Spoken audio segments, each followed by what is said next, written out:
Niki saged wifi-nya ada. Nah, coba saya punya materi di sini. Nah, coba.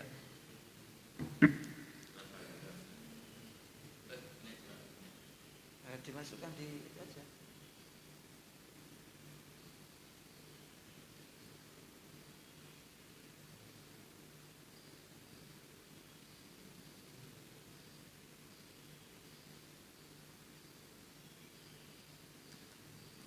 Sekedap ya.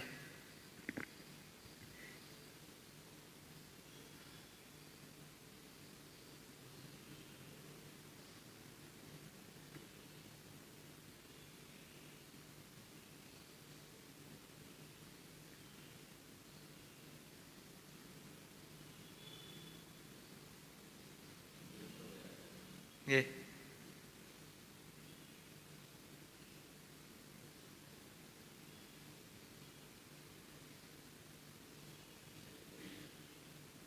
Dateng sinten niki? Asmane jenengan wau ampun-ampun ngene kula. Oh, dereng. Jenengan kagungan ngen kula boten? Jenengan miskol. Nek Pak Ramsono wonten Pak Ramsono. Oh.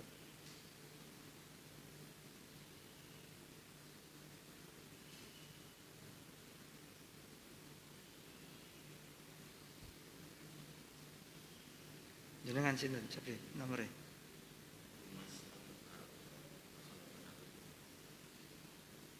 Jenengan sampun atus ngedel kula dereng? Dereng.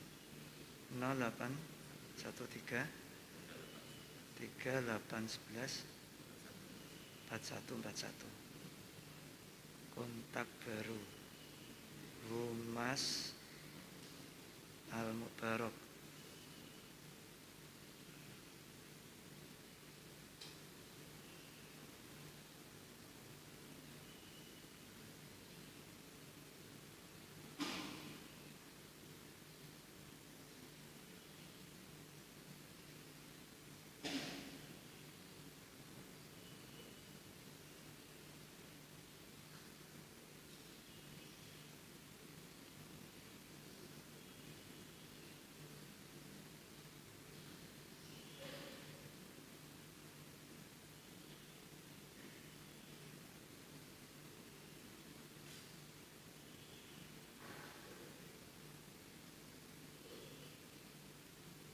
Humas.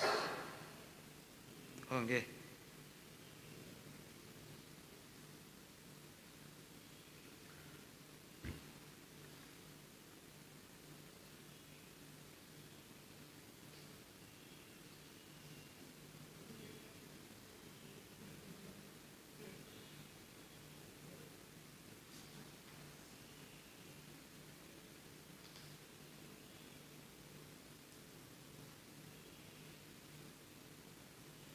Assalamualaikum warahmatullahi wabarakatuh.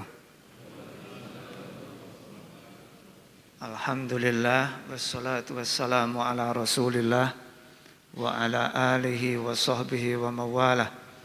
Asyhadu an la ilaha illallah wa asyhadu anna Muhammadan abduhu wa rasuluh. Allahumma salli wa sallim wa barik ala abdika wa rasulika Muhammadin wa ala alihi wa sahbihi wa tabi'ina ila yaumiddin, amma ba'd. Pribadian muslim yang berintegritas ini kita rubah supaya ada yang kita tinggalkan. Bisa tampil utuh.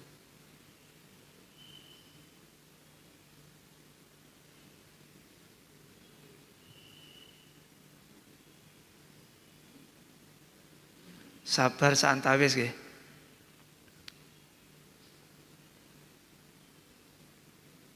Di-download dulu baru ditampilkan.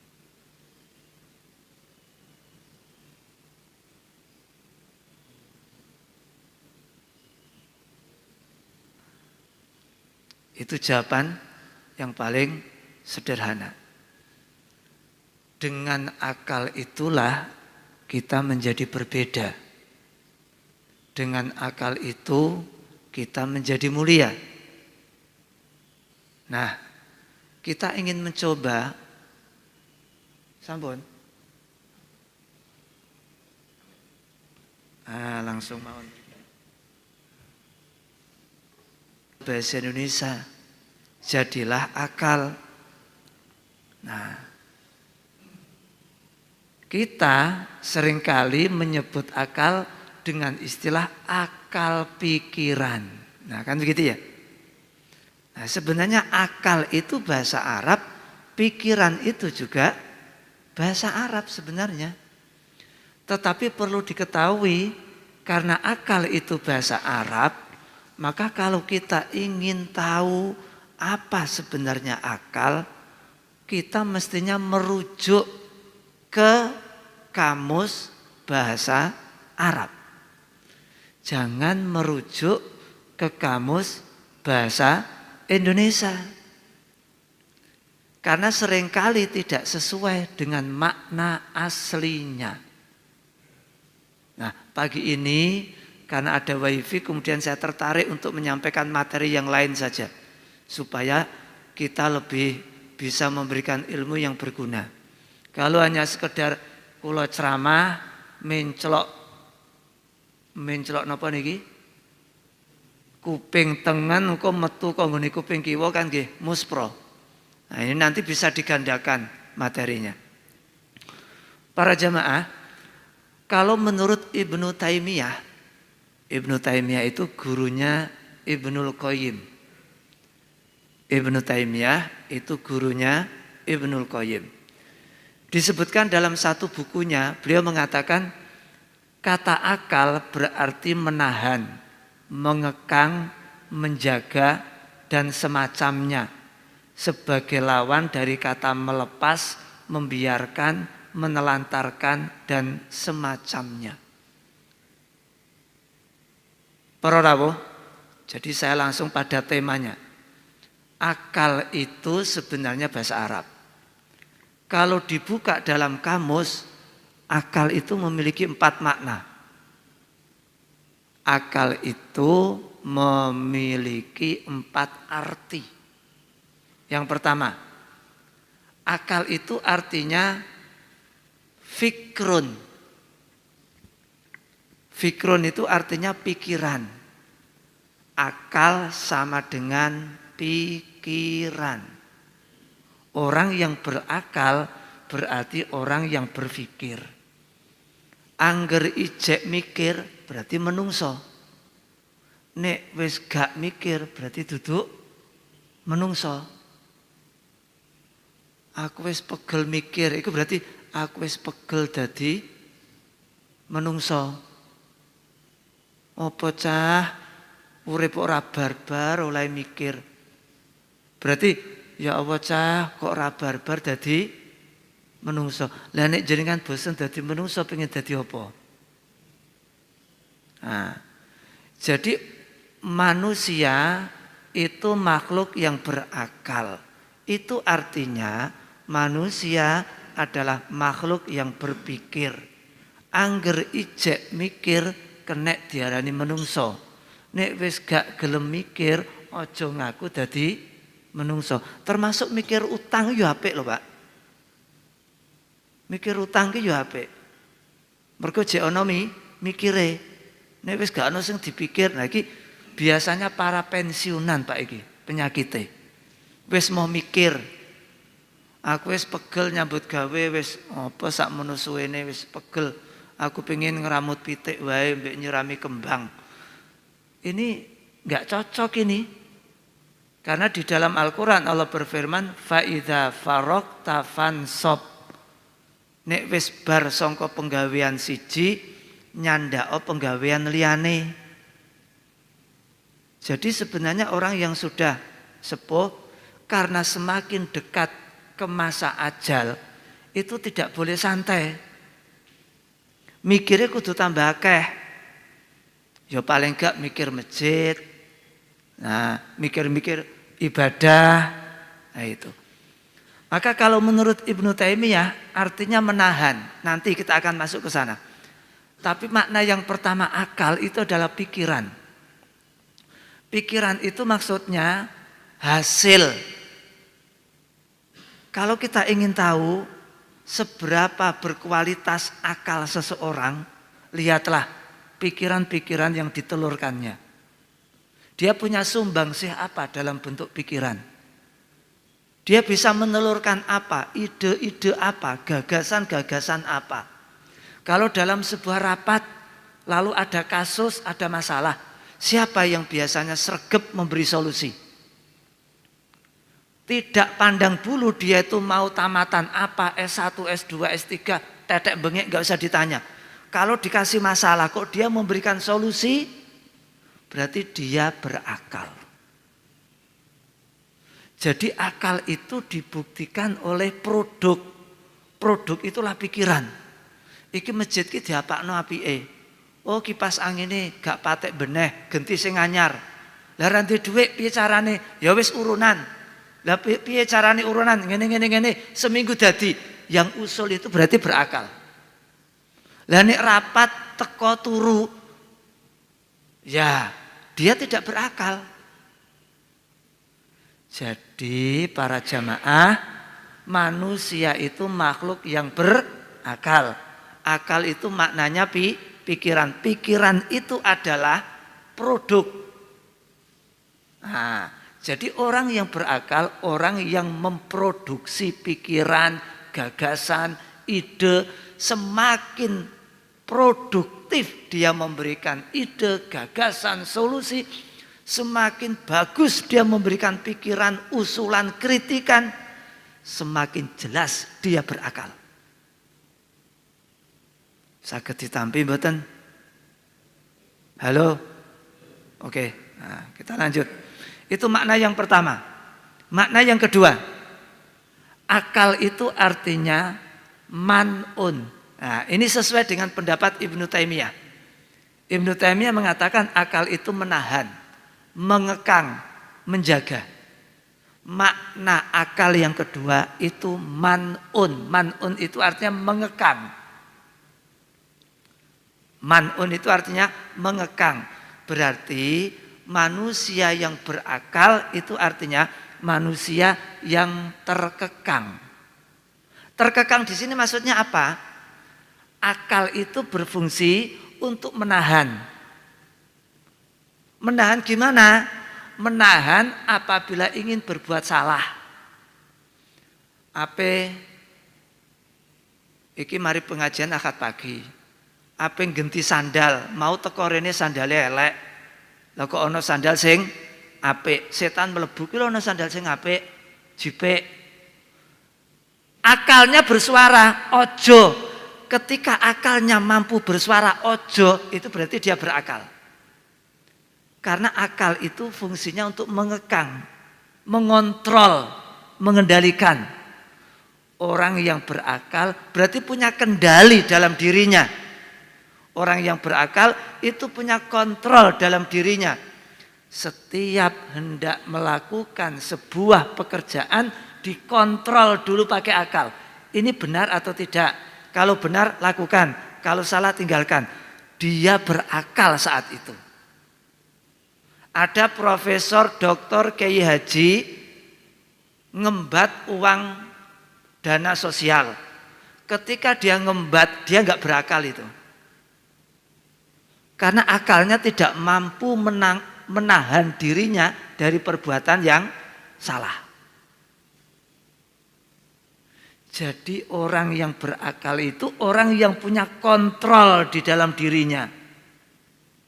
Orang yang punya kendali di dalam hidupnya. Ndi sing apik dilakoni, ndi sing elek mendeko, itu berakal. Lah nek golek donya halal gak halal kuntal, berarti ini gak berakal. Tidak berakal dia. Karena dia tidak punya kendali di dalam hidupnya. Saged ditampi? Nyantol? Oke. Jadi makna yang kedua, akal itu adalah napa? Menahan. Orang yang bisa menahan diri, mengontrol diri, menahan emosi, mengendalikan jiwa. Maksudnya Orang yang berakal harus mampu menghentikan setiap hal yang buruk yang hendak dilakukan. Makanya ada perbedaan orang yang berakal dan tidak berakal. Itu apa beda? Orang yang cerdas sama orang yang bodoh, itu apa bedanya? Bedanya kalau orang yang cerdas itu otaknya di depan, lambene nok guri, mikir sik lagi ngomong, itu cerdas. Tapi kalau orang yang bodoh, lambene nok ngarep, pikirannya nok guri, ngomong sik lagi, itu bodoh berarti. Nah, kita orang yang berakal, makhluk yang berakal, berarti makhluk yang punya kontrol di dalam diri, bisa menahan, bisa mengendalikan perilaku, bisa mengendalikan tingkah laku, bisa mengendalikan sikap, bisa mengendalikan perkataan. Semua terkontrol, terutama punya kendali untuk tidak terjatuh dalam perbuatan dosa. Maka semakin sering kita berdosa, semakin menunjukkan kita tidak berakal. Semakin sering kita bermaksiat, berarti sering kita menunjukkan saya tidak berakal. Maka kalau ingin melihat apakah orang itu berakal atau tidak, lihat perilakunya. Kalau benar yang dilakukan, baik yang ditunaikan, dia berakal. Gak usah bertanya, dia lulusan apa, gak usah. Karena dalam kehidupan tidak ditanya itu lulusan. Nah, ini makna yang kedua, yaitu akal berarti menahan. Yang pertama tadi apa artinya? Pikiran, betul. Tondone wong urip mikir. Nek wis gak gelem mikir, napa? Jenengan ki dijak rembukan kok semenengah iki piye to ya?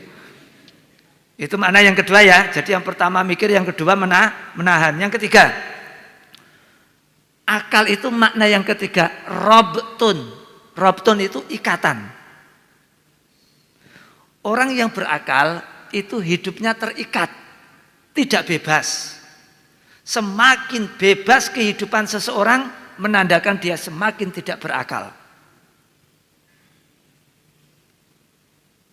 Peraturan Allah itu mengikatnya, larangan Allah itu mengikatnya, perintah Allah itu mengikatnya, undang-undang dalam Al-Quran mengikatnya, tuntunan dalam hadis mengikatnya.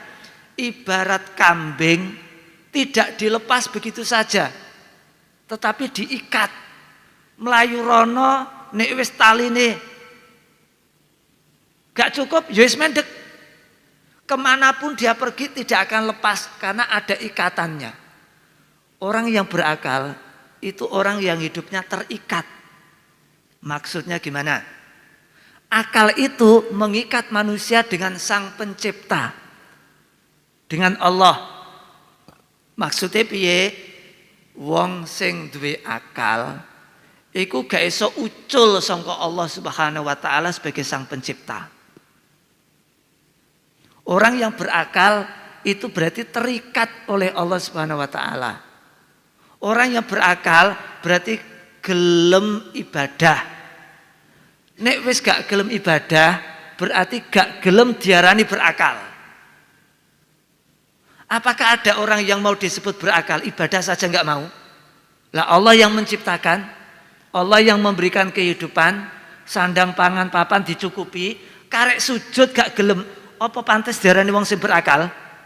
Tidak. Maka kalau ada orang yang taat beribadah itu salah satu indikasi dia berakal. Akale apik iki.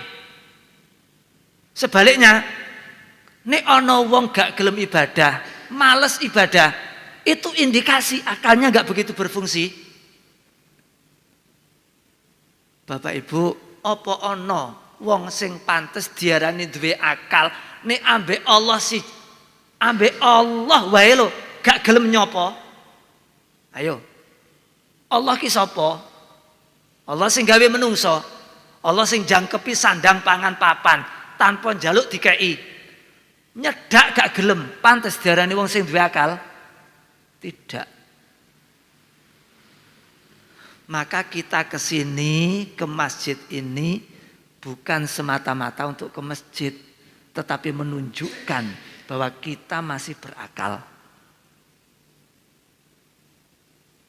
Nanti setelah ini ada yang dzikir, ada yang baca Quran dan lain sebagainya.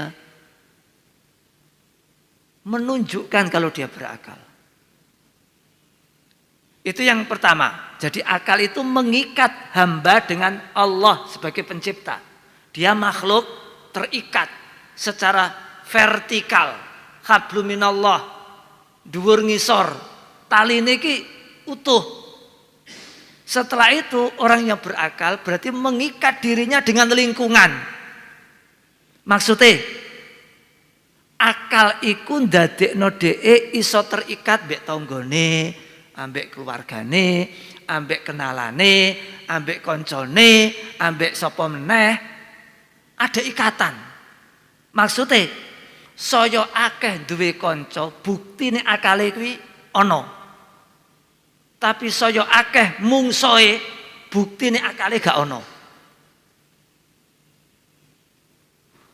Pak, kula matur niki kecepetan apa mboten? Kebanteren apa mboten? Kasar napa mboten? Jenengan guyu to Pak ditakoki jare. Niki kan Tuban toh. Nek pesisir kan berarti suaranya banter-banter ya. Nah itu. Jadi orang yang berakal itu, akal itu mengikat dia dengan Allah dan mengikat dia dengan lingkungan sekitar. Srawung mbek tanggane, akrab mbek kiwa tengene, sapa sinopo mbek kanca kancane, ora dengki siji lan sijine, srawung apik. Semakin bagus kualitas dia berinteraksi dengan masyarakat, dia bersosialisasi dengan masyarakat, bukti akalnya masih berfungsi itu.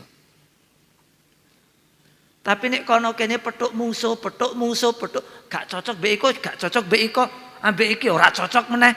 Kiwa tengen gak cocok, karep guri gak cocok, buktine akale error.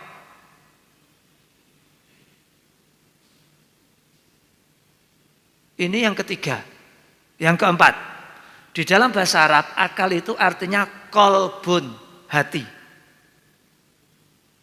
Berarti orang yang berakal itu orang yang memiliki hati.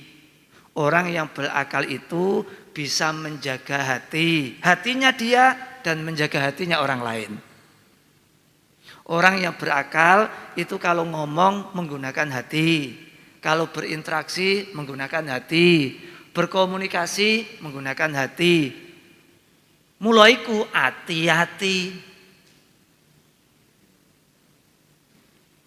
Orang yang selalu menjaga hatinya dan hati orang lain, bukti dia berakal. Tapi sebaliknya, orang yang tidak mampu menjaga hatinya dan tidak mampu menjaga hati orang lain, bukti dia kurang atau mungkin tidak berakal. Saged ditampi mboten? Saged. Berarti akal itu ada berapa artinya? 4. Pertama nopo? Pikiran. Kedua nopo? Menahan. Leres. Yang ketiga nopo? Ikatan. Betul. Yang keempat nopo? Alhamdulillah sukses. Tenjawi ini kan PTS Pak. Penilaian tengah semester. Iki ngono lulus Pak iki. Nah, udah. Kita lanjut. Para rawuh, akal itu dalam konsep Islam dibagi 2. Akal itu dalam konsep Islam dibagi 2. Ada yang disebut iki mestine amil. Tapi kok ono hai. Amilah. Amilah itu artinya akal praktis. Lalu yang kedua, alimah, akal teoritis. Maksudnya gimana? Para rawuh, Amilah itu akal yang menerima arti-arti yang berasal dari alam materi melalui panca indera. Maksudnya itu seperti masjid ini kok ketok apik ya. Dari mana saya bisa bilang masjid ini apik? Dari mata. Maka ilmu tentang masjid itu berarti ilmu masuk akal praktis. Srengenge kok panas ya. Awan iki kok buenter ya. Dari mana saya tahu? Dari panca indera. Kalau suatu informasi ilmu iku mlebu mergo lewat panca indera, iku berarti akal yang berfungsi adalah akal praktis. Banyu iki kok putih ya. Nek dicipi rasane piye? Tak coba bismillah. Oh seger. Seger banget. Loh kok seger? Iya, mari tak icipi. Berarti kalau begitu saya tahu banyu iku seger. Seger itu termasuk akal praktis. Lagi kok ono banyu tapi yo kok ono iki sini apa ya tak coba bismillah. Oh legi teh. Oh berarti beda rasa teh mbek banyu. Saya bisa membedakan itu dari mana? Panca indera. Maka saat itu yang berfungsi adalah akal praktis. Menungso iku ora iso urip mung gunakno akal praktis. Ngandalno mripat, ngandalno kuping. Mripat iku nek wis ditutupi barang wis ra ketok. Apa to isine sakku jenengan mboten ngertos to? Mergo ngandalno mripat. Sing daleme tengene Polres mungkin mboten pireng napa ingkang kula aturake ten mriki kenging napa ngandalno. Nah, urip ora iso ngandalno panca indera. Karena apa? Panca indera itu terbatas. Allah gak iso diwasi. Lah berarti apa kene gak percaya karo Allah? Azab kubur sapa sing iso ngawasi? Sapa uga sing ngandani? Wong nek wis mati gak iso balik. Piye kok iso percaya? Ora nganggo akal praktis, tapi ana jenenge akal teoritis. Loh, akal teoritis itu berarti ngerti ora mergo panca indera. Aku ngerti Allah ki wujud ana. Lah kon dhewe tau petuk ta? Ora. Lah kok iso ngerti? Lah iku jenenge akal teoritis. Kowe percaya mbek malaikat? Percaya toh? Raqib Atid kuwi sing nyatet kiwa tengen. Lah kowe tahu petukan? Gak. Tahu ngawasi? Gak. Lah kowe kok percaya? Aku duwe akal teoritis. Hati-hati nek tumindak sak tumindak mergo ana ganjaran, ana dosa. Lha kuwi sapa sing ngandani ana ganjaran ana dosa? Akalku, akal teoritisku. Artinya Bapak Ibu, dalam hidup itu tidak boleh mengendalikan akal, tidak boleh berdasarkan akal praktis saja. Kabeh diukur nganggo panca indera. Nek ketok moto berarti ono, nek gak ketok wis gak ono. Tidak seperti itu. Seorang mukmin harus memiliki dua akal, akal praktis dan akal teoritis. Akal teoritis menghasilkan iman. Akal praktis menghasilkan ilmu pengetahuan. Kita tidak cukup dengan akal teoritis saja. Iman, tapi harus dilengkapi dengan ilmu pengetahuan. Karena itu Allah berfirman, yarfa'illahu alladhina amanu minkum walladhina utul ilma darajat. Sing derajate didhuwurno iku sing duwe ilmu, duwe iman. Ilmu tok gak didhuwurno, iman tok gak didhuwurno, tapi nek ilmu iman ana nang jero dada didhuwurno derajate.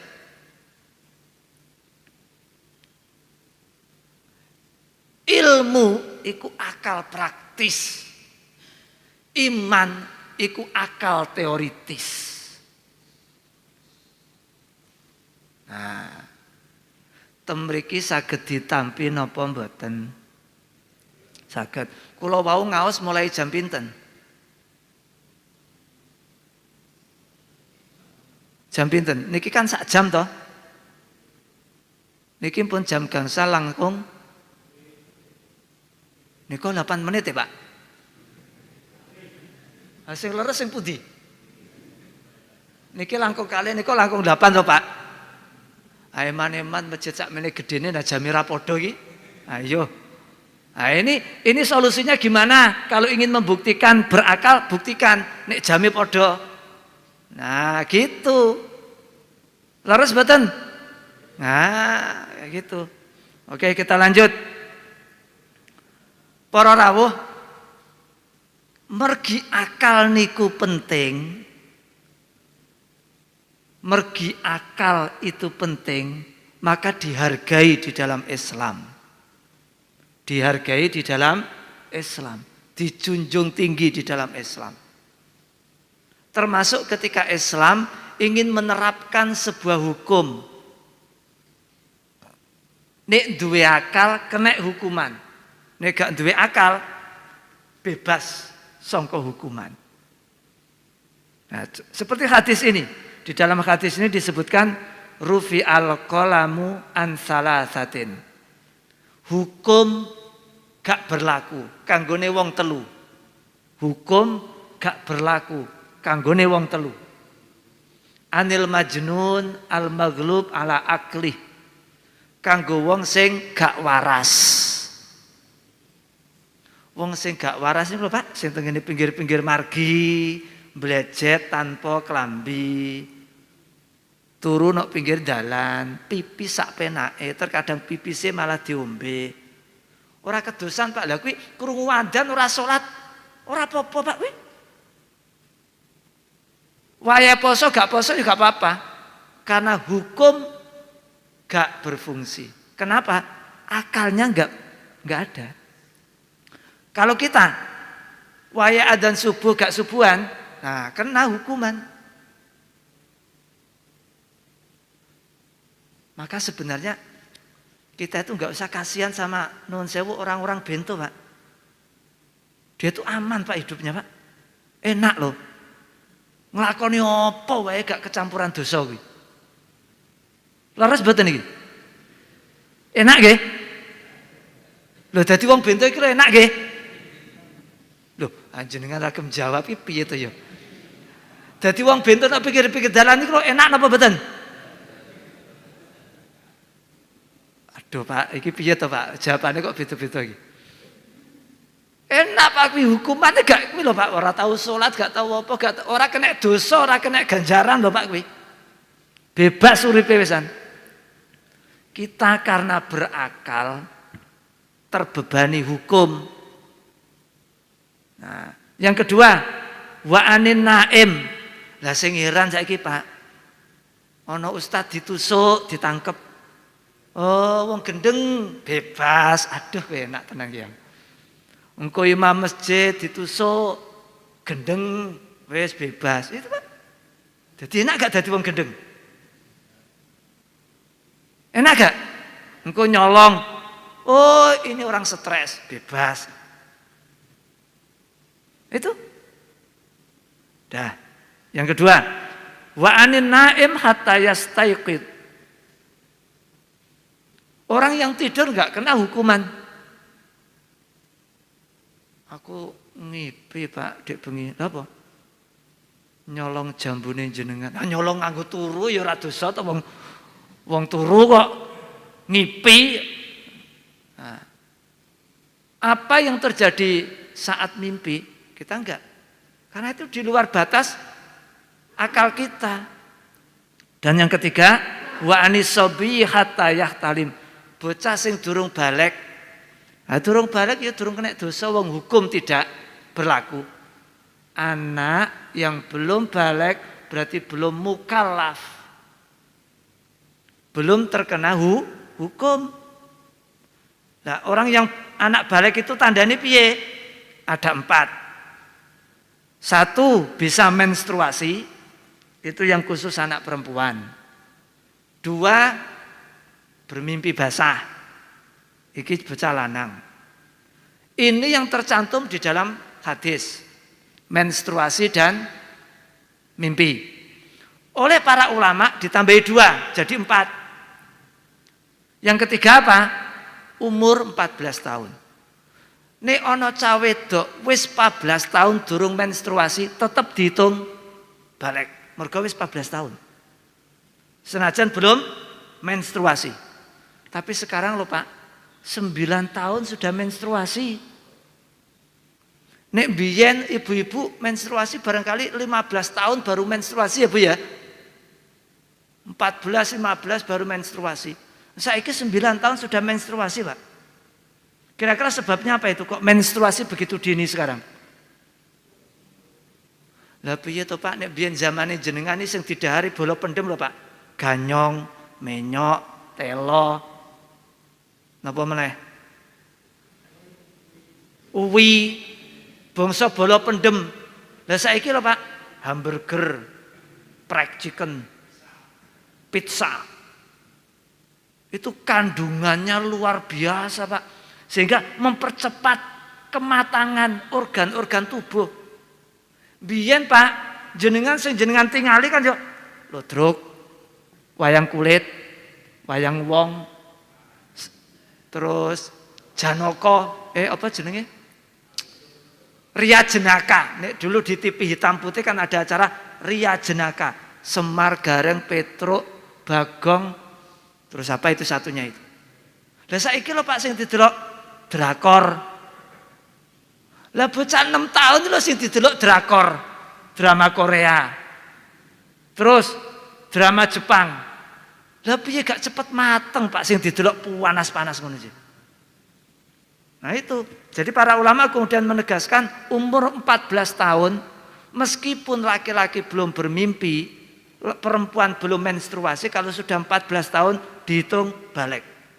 Yang keempat, tumbuhnya bulu kemaluan. Belum menstruasi, belum mimpi, tapi bulu kemaluan sudah ada, sudah dihitung balik itu.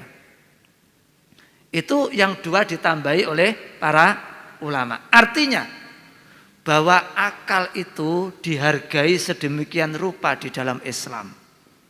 Sehingga bagi mereka yang berakal terkena hukum, yang tidak berakal tidak terkena hukum. Kula mengke ngaos teng Darussalam jam 6 Pak. Niki tasik cekap boten? Nah, para rawuh, karena Islam itu menjunjung tinggi akal pikiran, maka seluruh perintah dan larangan di dalam Al-Quran itu sesungguhnya hanya untuk melindungi 5 perkara.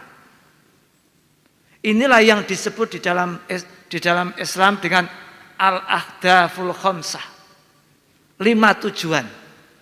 Islam hadir dengan segala undang-undangnya, Islam hadir dengan segala peraturannya, Islam hadir dengan segala perintah dan larangannya, sebenarnya hanya untuk melindungi 5 perkara. Agama, akal, harta, jiwa, dan kehormatan. Salah satunya akal yang dilindungi itu. Bagaimana Islam itu melindungi akal? 1, memberi penghargaan terhadap orang yang berilmu. Di dalam Islam orang yang berilmu dihargai betul. Sampai yang mau jadi imam itu ada kriterianya. Siapa yang hafal Quran, siapa yang paling banyak hafalannya, dipersilakan untuk maju ke depan. Setelah itu baru yang lain-lainnya, syarat-syarat yang lainnya. Jadi seperti itu. Tanpa ilmu amal gak diterima, tertolak. Tanpa ilmu gak ada pahala. Itu di dalam Islam.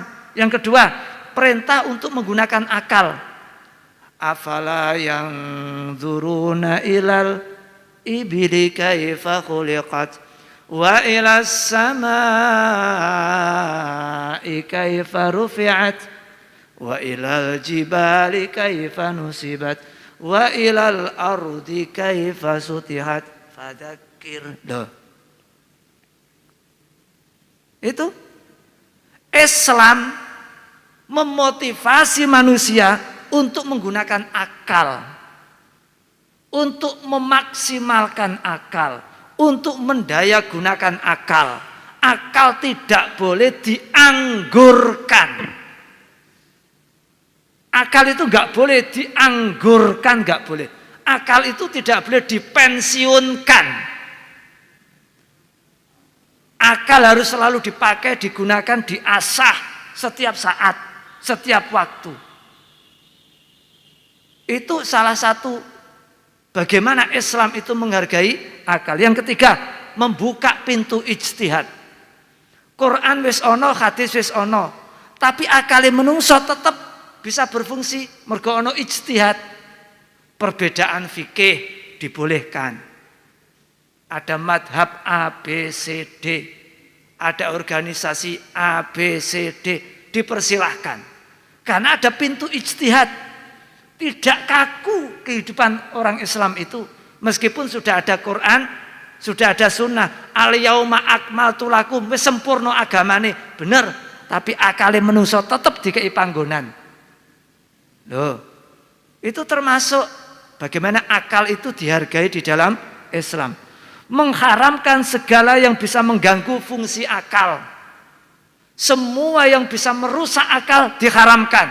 Khamr diharamkan. Nek ngelamun itu merusak akal betul Pak? Denger-denger ini loh Pak. Oh mencari, lo benten toh Pak, ini mencari inspirasi ini benten Pak. Nek denger-denger ini loh. Denger-denger ini kan meneng itu Pak, meneng gak ono sing dipikir terus ujuk-ujuk. Loh, wes sak jam yo. Denger-denger iki yuk kosong pikiran. Nah itu kira-kira merusak akal gak itu? Lah nek merusak akal berarti denger-denger iku angsal napa mboten? Nah, saiki nek cawe wedok mikirno pacare, ngono ki kira-kira gimana itu? Apakah akal itu bisa produktif dengan mikirno pacar? Jenengan ora tau pacaran Pak, ya wis. Sama berarti. Kemudian yang kelima, menghukum orang mabuk akibat minum minuman keras. Nek Umar bin Khattab rumiyin Pak, angger petuk wong mabuk disambuk sampai sadar. Nek wis sadar mendek cambukane. Sampai segitunya. Larangan berbuat taklid. Taklid itu anut grubyuk tanpa mikir. Lah menungso kok anut grubyuk tanpa mikir iki piye? Enggak boleh di dalam Islam. Gunakan akal. Tanya setidaknya, kene apa kok ana perintah ngene? Endi dalile? Kene apa gak oleh? Lah apa alasane? Harus begitu. Aja manut ngalor ngidul ngetan ngulon, enggak boleh. Karena di dalam Islam akal itu harus berfungsi. Salah satu memfungsikan akal tidak boleh taklid buta. Para rawuh niki pun jam gangsal langsung kali dosa. Perjalanan teng Darussalam pinten menit? Cekap semanten rumiyin nggih. Lah materi ini kan saged dikopi. Nah, ngoten nggih. Matur sembah nuwun, lho baterainya ya wis slow to Pak niki to. Nah, para rawuh, sejatosipun materi yang saya kirim itu judulnya jiwa yang berintegritas. Tapi karena di sini ada wifi, kula tertarik untuk membagi materi ini. Meskipun sederhana, mudah-mudahan berguna. Bagi yang berminat nanti bisa menghubungi Humas Al-Mubarak untuk memilikinya. Mekaten matur sembah nuwun, nyuwun agunging samudra pangaksami. Assalamualaikum warahmatullahi wabarakatuh.